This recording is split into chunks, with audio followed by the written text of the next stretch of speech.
El Señor esté con vosotros. Lectura del Santo Evangelio según San Lucas. Gloria a ti, Señor.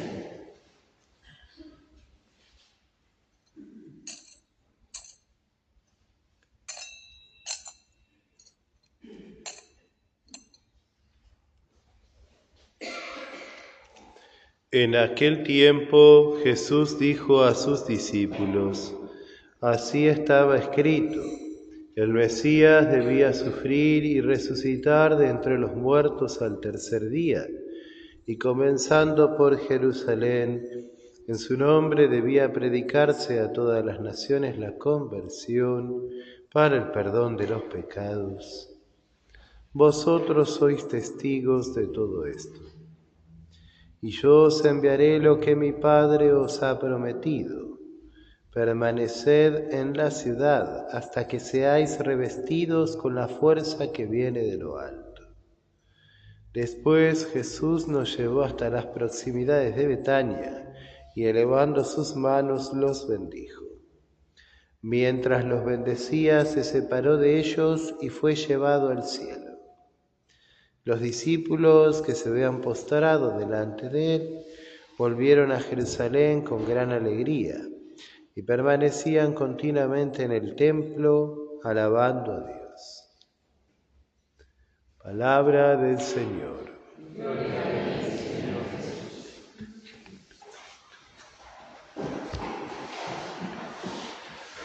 Hoy estamos celebrando el día de la ascensión de nuestro Señor Jesucristo. En realidad, la ascensión, como nosotros sabemos, ocurrió 40 días después del día de la resurrección. Es decir, ocurrió el jueves pasado. Por eso había un famoso dicho, aforisma español, que decía: hay 3 jueves que brillan más que el sol. Jueves Santo, Corpus Christi y el día de la Ascensión. Porque los 3 se celebran el jueves, en realidad. Vivimos en una sociedad descristianizada, entonces ahora la Ascensión es domingo, para no interrumpir el jueves, ¿no? Lo mismo en Corpus. Bueno, se nota que han cambiado los paradigmas de la vida moderna. Ya Dios no es el centro de la historia, sino el feriado importa, pero el día del Señor hubiese pasado de largo. Y tristemente es así, digamos, ¿no? ¿Qué quieren que les diga? Es la realidad. Bueno, lo cierto es que hoy estamos celebrando el día de la ascensión del Señor. Este día es muy importante porque es como el amén definitivo de Dios a toda la obra que el Señor había prometido desde ya del Antiguo Testamento y que el Señor había dicho que iba a cumplir y que el mismo Verbo encarnado dijo en el Santo Evangelio. Así que este día es fundamental. Podemos decir lo siguiente: cada cosa o cada persona tiene su lugar propio. El lugar de los hombres que estamos camino hacia el cielo, entonces el lugar es la tierra. El lugar de los bienaventurados es ver a Dios, es el cielo. Y el lugar de Jesucristo es lo más alto de los cielos, no solo el cielo, sino lo más alto de los cielos. ¿Y por qué ese es el lugar propio del Señor? Primero porque es Dios, Entonces, como es Dios, entonces Él merece estar en el lugar más excelso, así de simple, porque corresponde por su ser, por su naturaleza. En segundo lugar, también le corresponde por su humanidad, porque Él fue el Señor el que llevó cautiva la cautividad, para decirlo en palabras de San Pablo en la carta de los Efesios. Rescató una multitud de hombres, todos los redimidos los ha liberado Él, a precio de su sangre. Así que esa humanidad, que fue instrumento conjunto, es decir, pegado a la divinidad de nuestro Señor Jesucristo, esa humanidad merecía ser exaltada. Y exaltada por encima incluso de todos los seres espirituales, llámese ángeles, serafines, querubines, principados, etcétera, ¿no? Es decir, el Verbo merecía esa exaltación, el Verbo encarnado también incluso en cuanto hombre, por su fidelidad a la obra de Dios. Y claro, y esa exaltación quiere decir de que nuestra naturaleza creada es, digamos, más alta que los ángeles. Y eso, claro, para los demonios es una humillación. Imagínense cómo un hombre que tiene cuerpo, que se cansa, que come, que duerme, ¿no? Va a ser más importante que yo para un demonio. Imagínense eso, ¿no? Es una humillación terrible, digamos, ¿no? Porque ellos piensan que por lo más importante es la soberbia, ¿no? Creérselas. Bueno, por eso Jesucristo como hombre está por encima de lo más alto de los cielos. Los ángeles buenos, por supuesto, adoran a Jesucristo y adoran a esa naturaleza humana que no merece adoración por sí misma, sino porque está unida a la segunda persona de la Santísima Trinidad. Junto con esto, el credo asocia, y los santos evangelios también, asocian la ascensión de nuestro Señor Jesucristo a su sesión a la diestra. Es decir, Jesucristo está a la derecha del Padre. ¿Y por qué lo asocia? Y eso te quiere decir exactamente lo mismo que estábamos diciendo, porque sentarse, primero se sienta el que tiene autoridad, o el que enseña, o el que manda. Así también aparece en la Sagrada Escritura. Jesucristo se sienta a la diestra del Padre porque Él es Dios como el Padre. Pero a su vez Él se sienta como juez, como el que manda, porque todo tiene que ser sometido a sus pies. De hecho, en el Santo Evangelio por ahí dice: todo me ha sido dado, todo poder me ha sido dado en el cielo y en la tierra. Cristo viene a reinar y a que todo lo obedezca bajo su dominio y su poder. Así que esto es lo importante, que uno recuerde que el Señor es el que gobierna. Entonces Él es el juez del mundo.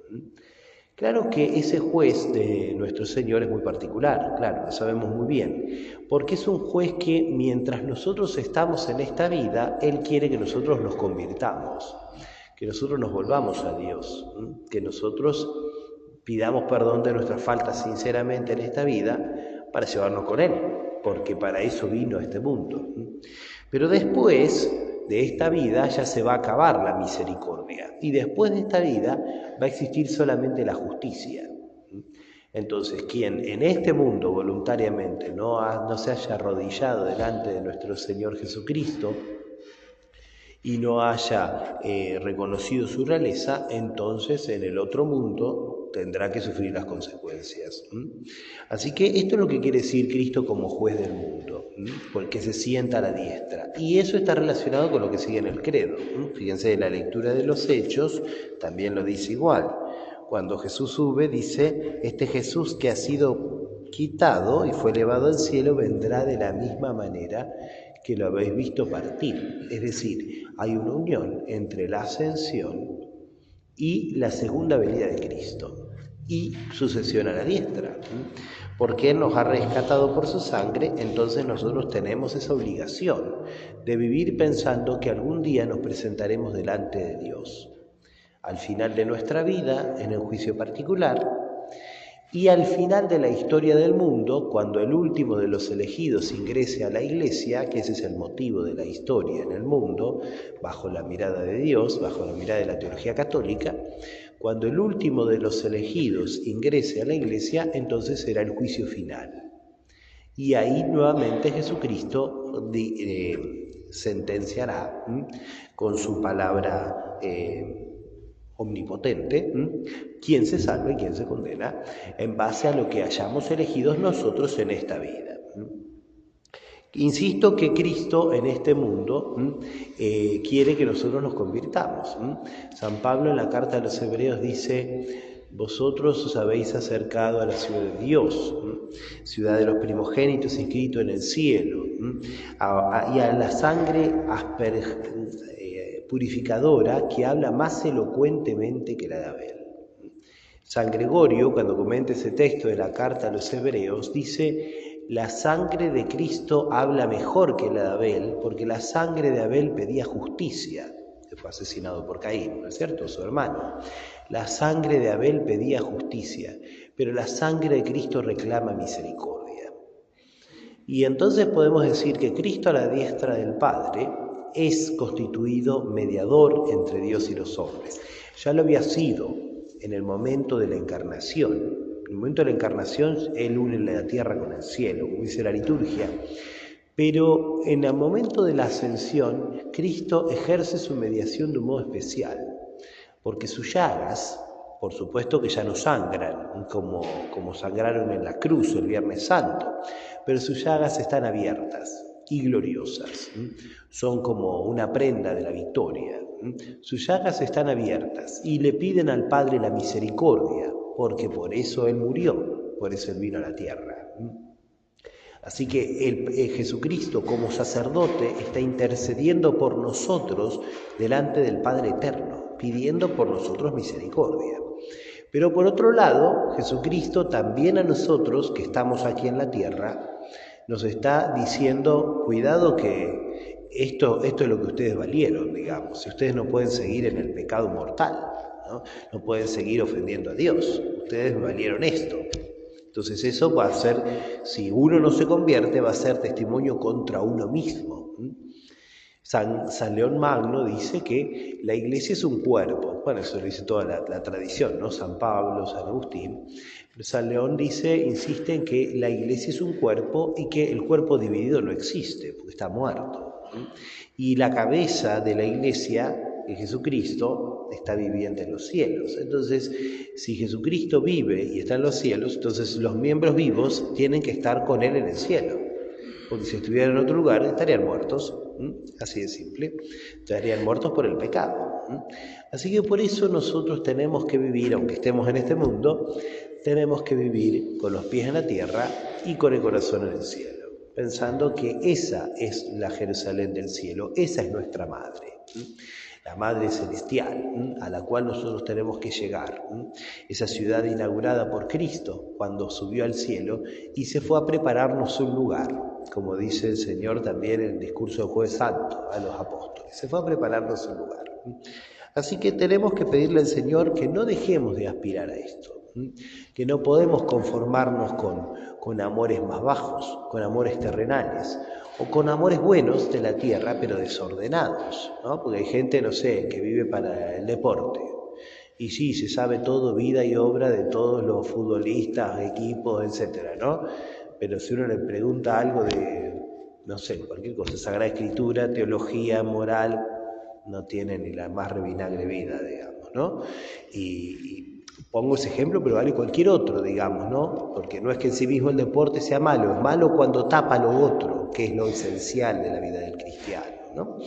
Así que por eso tenemos que saber ordenar la caridad, saber ordenar nuestros amores, porque donde esté tu tesoro, dice el Señor, estará tu corazón. Entonces nuestro tesoro auténtico tiene que estar en el cielo, tiene que estar aspirando a los bienes de arriba, donde Cristo está sentado a la diestra del Padre, como dice San Pablo. Por eso que la Virgen nos enseñe a buscar siempre esto. Hoy el Señor cumplió su palabra, porque Él dijo que nos iba a redimir y lo hizo. Y se llevó a la Virgen con ella. El Papa Pío XII dice que Jesucristo está sentado a la diestra del Padre y María Santísima está sentada a la diestra del Hijo. Por supuesto que Nuestra Señora no es Dios como el Hijo, ni tampoco no es Dios como el Padre, claro. Pero ella sí es, como decía San Bernardo, la omnipotencia suplicante. Porque no hay nada que ella le pida a Dios, nuestro Señor, y a su Hijo Jesucristo, que Él no se lo conceda. Hasta ese punto ha sido exaltada Nuestra Señora. También la Virgen está por encima de los ángeles, ¿no? Así que si a los demonios les daría envidia, les da envidia, que la humanidad santísima de Cristo esté por encima de los espíritus puros, imagínense que la Virgen, ¿no? Que es una de nuestra raza, como dice el libro de Judith, ella esté por encima de los ángeles, pero es así. porque si cada uno tiene su lugar propio, el lugar propio del Verbo encarnado era el útero santísimo de Nuestra Señora. Así que su santidad supera la de todos los seres creados. La Virgen entonces está a la diestra de Cristo.